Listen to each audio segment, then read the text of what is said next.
嘅創作其實喺啲工作係一部分。咁於是乎你再攞起支筆去寫嘢咧，咁咧對你嚟講咧就可能真係千斤重。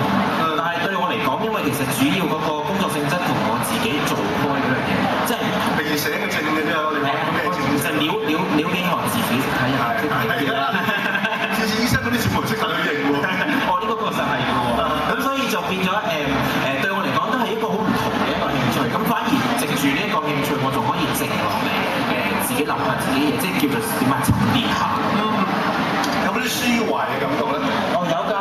其實即係藉住文字做到好多嘢嘅，即係記錄到你自己嘅生活啦。有陣時我成日話譬如你可能有一刻嘅感受會飛咗去，咁但係你文字寫咗之後咧，你過咗1個月啊、1年啊、10年啊睇翻咧，你都可以捉得翻嗰個感覺，其實好重要咯。咁但係你話你即係識字啫，我又識內個字啫。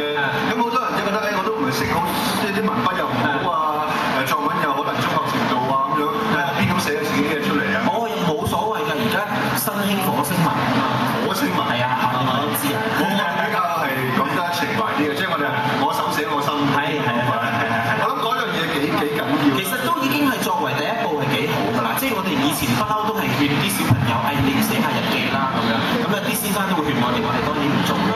但係而家忽然間興起，將自己即係生活慢慢逐日寫低，咁其實作為第一步幾好咯。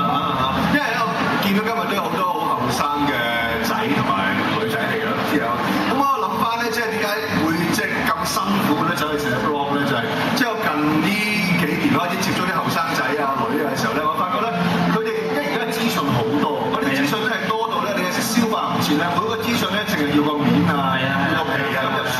我去諗裏邊嗰啲嘢，咁個過程譬如而家好多我接觸啲人咧睇戲咧，佢哋冇字幕咧，佢哋唔明嗰個劇情嘅。哦，我都係㗎喎，我忍唔住學。